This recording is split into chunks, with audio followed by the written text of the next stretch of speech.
Otep à tous, bien-aimés frères et sœurs, nous allons vous parler aujourd'hui de la plus grosse et la plus grave erreur d'Assimi Goïta.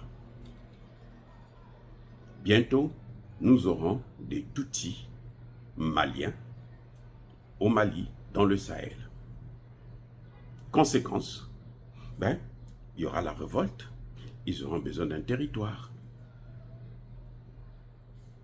Aussi simple que ça. C'est une évidence. C'est ça, c'est la plus grave erreur. Du ministre malien des Affaires étrangères, l'ambassadeur Diop, qui a signé ces accords militaires avec le Rwanda. C'est incroyable. C'est incroyable que le Mali puisse tomber si bas. C'est incroyable que le Mali puisse se faire manipuler comme ça. C'est grave de comprendre, de voir que le Mali n'a pas tiré les leçons du passé. Le Mali est dans cet état-là, dans cette situation de guerre contre le terrorisme. À cause de qui? À cause des États-Unis. Et les États-Unis, c'est qui? Mais c'est Kagame.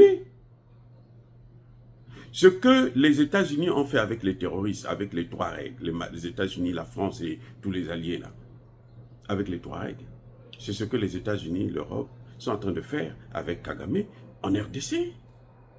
Si Assimi Goïta ne comprend pas ça, et donc la politique, c'est pas fait pour lui.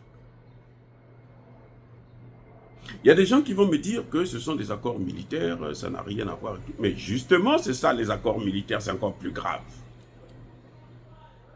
Parce que le niveau de vie de l'armée malienne, le niveau de performance de l'armée malienne,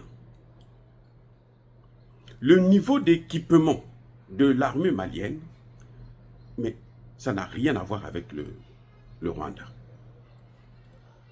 Oui, ça n'a rien à voir avec le Rwanda. Pourquoi Kagame ne va pas en Russie aller acheter les armes là-bas? Pourquoi? Il peut aller aussi en Russie, aller acheter des armes. Là où le Mali s'approvisionne, Kagame peut aller. Pourquoi il ne part pas? Parce que lui, il utilise les armes américaines. Kagame, je vous ai déjà dit dans plusieurs de mes vidéos qu'il est en difficulté actuellement au Congo.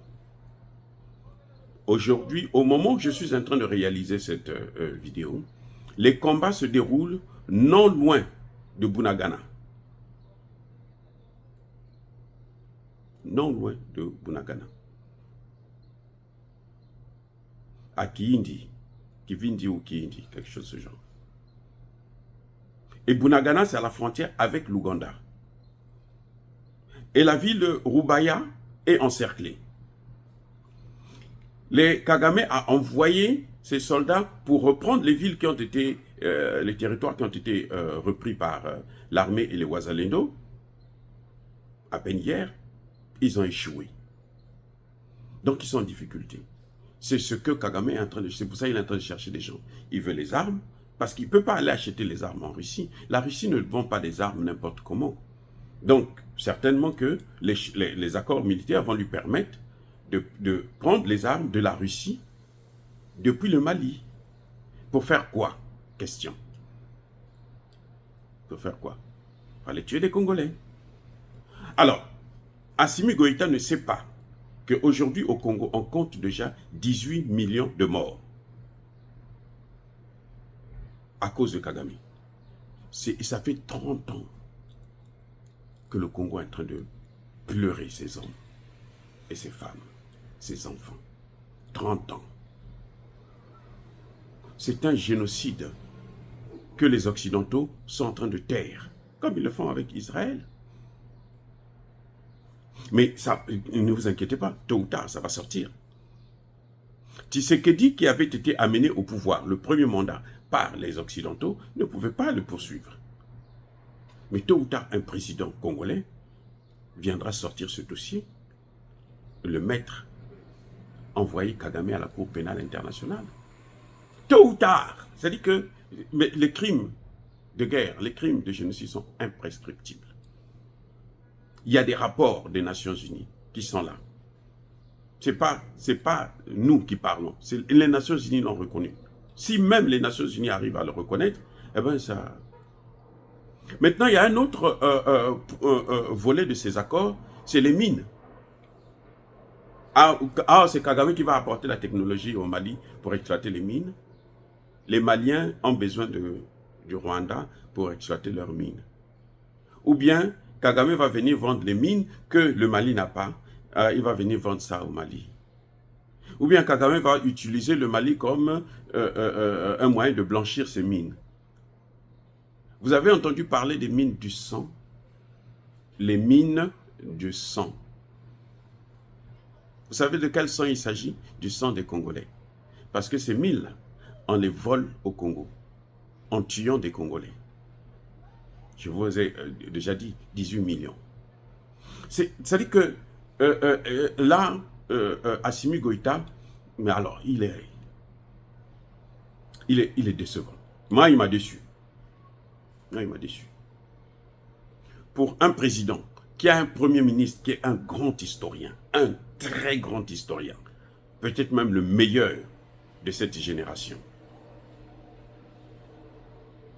Je n'ai jamais vu un historien, surtout qui fait la politique, nous sortir des dossiers avec une telle précision comme le fait le Premier ministre Choguel Kogala Maïga. Tomber dans une telle erreur, c'est grave. Mais ça se paye, M. Assimi Goïta. C'est pas parce que vous avez toutes les armes de la Russie, vous êtes maintenant bien équipé, que ça ne se paye pas, non. Qu'est-ce que les Congolais vont penser du Mali? On ne peut pas commettre les mêmes erreurs tout le temps. Le Mali avait soutenu Guillaume Soro. Le Burkina Faso avait soutenu Guillaume Soro, le maître de la rébellion, qui a causé des morts en Côte d'Ivoire. Où est-ce qu'on en est arrivé? Il n'y a pas eu de morts aussi au Mali, au Burkina Faso, à cause des mêmes Occidentaux qui sont derrière. Et maintenant, vous partez prendre un homme qui a des mains, mais alors, souillées par le sang des Congolais. C'est Kagame qui a mené. Vous allez me dire, c'est Kagame qui a mené, qui a libéré le Congo de Mobutu. Et il valait mieux rester avec Mobutu. Parce que Kagame est venu avec Kabila. Et Kagame avait pris en otage le Congo. Puisque le ministre là, des Affaires étrangères était rwandais. Le chef d'état-major de l'armée congolaise était rwandais. Ça, vous appelez ça aide ou bien vous appelez ça occupation. Il y a une différence entre aide et occupation. C'était une occupation. Kagame avait occupé le Congo. Et voilà ce que Tshisekedi vient avoir comme patate chaude. 60% de l'armée de l'administration congolaise était infiltrée. Ce sont des Rwandais ou des Congolais corrompus qui travaillent pour le Rwanda.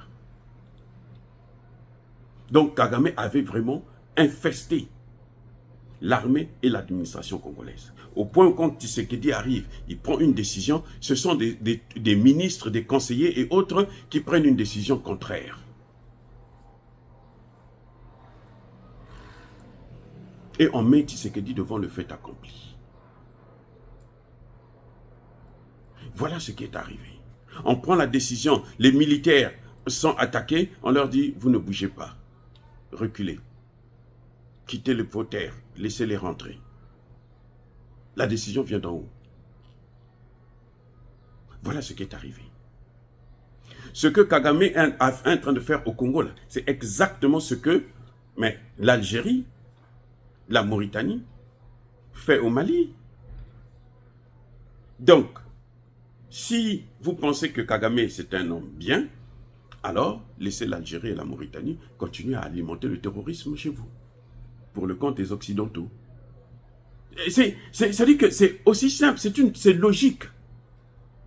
Non, M. Assimi Goïta, vous ne pouvez pas tomber si bas. Vous devrez reprendre les choses en main. Ces accords que vous avez signés avec Kagame doivent être annulés. Accord militaire, accord sur les mines. Parce que Kagame, les mines qu'il utilise, ce sont des mines du sang, ce sont des mines qui sont volées. Il a signé des accords avec l'Union européenne qui achète des mines. Mais quelles mines? Mais les mines en question, c'est des mines volées, c'est les mines du Congo. C'est pour ça qu'il est obligé d'envoyer des gens tuer tout le temps les Congolais pour occuper les villages et les territoires. Mais ce ne sera plus pour longtemps. C'est d'ailleurs pour ça que les Américains ont tout compris. C'est pour ça que les Américains maintenant préfèrent à travailler avec Ruto. Parce qu'ils savent que Kagame, pendant 30 ans, il n'a pas occupé le Congo. Il n'a pas divisé le Congo. L'objectif des Occidentaux, c'était diviser le Congo. Comme ils avaient le même objectif, diviser le Mali. Donc vous êtes là, c'est-à-dire que c'est une... là, le président Assimi Goïta, mais alors, il est tombé si bas. Et pire, c'est que les accords qu'il signe avec Kagame mais ne peuvent qu'impliquer les autres pays de l'AES, le Burkina Faso et le Niger. Nous sommes contents, moi je suis content que il y ait par exemple les exercices militaires avec le Togo et le Tchad, le rapprochement, parce que ce sont des pays qui subissent la même chose, qui sont contrôlés, dominés par les Occidentaux. Donc s'ils peuvent se rapprocher de vous pour se libérer, c'est bien. Mais pas Kagame. Kagame est le bras armé des États-Unis, de la France, de l'Union européenne. Maintenant que l'armée congolaise est en train de reprendre la main, vous savez quelle est la réaction des États-Unis? Blinken a appelé Tshisekedi pour dire, bon, il faut maintenant négocier. On appelle, mettez un cessez-le-feu et puis on négocie. Quelques jours plus tard, l'armée, il y a des gens qui ont exécuté. Les combats qu'il y a à Bunagana, là, non loin de Bunagana, c'est parce que ce sont les terroristes du M23 et l'armée rwandaise et ougandaise qui ont attaqué. C'est pour ça que les autres se ripostent. C'est ça que vous devrez comprendre. Et je vous rappelle surtout que ça fait déjà, les Rwandais, Kagame a déjà tué 18 millions de Congolais. C'est comme si Kagame rasait les 3/4 de la population malienne. Serez-vous content? Attendez. C'est Kagame qui est en train d'empêcher le développement de l'Afrique centrale. Parce que le développement de l'Afrique centrale, il doit partir du Congo démocratique. De même, le développement de l'Afrique de l'Ouest, il devrait partir du Nigeria. Mais regardez comment ils sont en train de boycotter le Nigeria. Maintenant, nous comptons sur l'AES. Mais l'AES, on ne peut pas compter sur l'AES si l'AES est en train de s'accopiner avec des criminels, des génocidaires notoires. Kagame a pu faire comprendre, a pu mettre dans la tête des Africains et du monde entier qu'il y a eu le génocide Tutsi. Ce qui était faux, puisque c'était un génocide rwandais. Et moi, depuis 1997, quand j'ai soutenu ma thèse de doctorat, j'avais déjà posé le problème. Génocide rwandais, pas génocide Tutsi. Parce que les Tutsis ont tué les Hutus ont tué les Tutsis. Les Hutus et les Tutsis ont massacré les Touaregs. Ils se sont entretués. C'est un génocide rwandais. Tout ça parce que Kagame voulait se laver les mains. Mais la vérité finit toujours par triompher. Vous savez quoi? Pourquoi je dis ça? Parce que ce sont les États-Unis qui ont sorti le dossier. Lorsque Kagame a fêté les 30 ans de génocide, le message d'Anthony Blinken, c'était lequel? Ce n'est pas un génocide Tutsi, c'est un génocide rwandais. Donc, je crois que M. Assimi Goïta, nous vous aimons bien, mais n'abusez pas de notre confiance. Parce que vous êtes en train de mettre en danger le Mali. Tout ce que l'on fait là, ça va revenir. Ce que Kagame, je l'ai dit déjà, ce que Kagame est en train de faire au Congo, c'est ce que l'Algérie, le Maroc, la Côte d'Ivoire sont en train de faire au Mali, au Burkina Faso, au Niger, ainsi de suite. C'est exactement ça. On prend des États qui vont déstabiliser un pays africain ou des pays africains pour empêcher à ces pays de se développer, de se concentrer seulement à faire la guerre, à se protéger. Voilà l'objectif des Occidentaux. C'est comme ça qu'ils ont pu maintenir nos pays dans un état lamentable. Dire cela, c'est inciter à la haine ou à la violence. Non. Ya ba colère veille à Malembe. Encore une fois de plus, soyez bénis, abondamment bénis par le Dieu des Kémites et par nos ancêtres angélisés.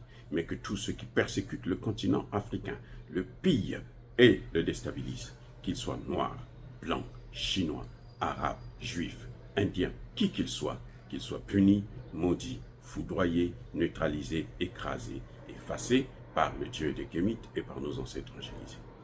Vive l'Afrique éternelle. J'ai dit et j'assure.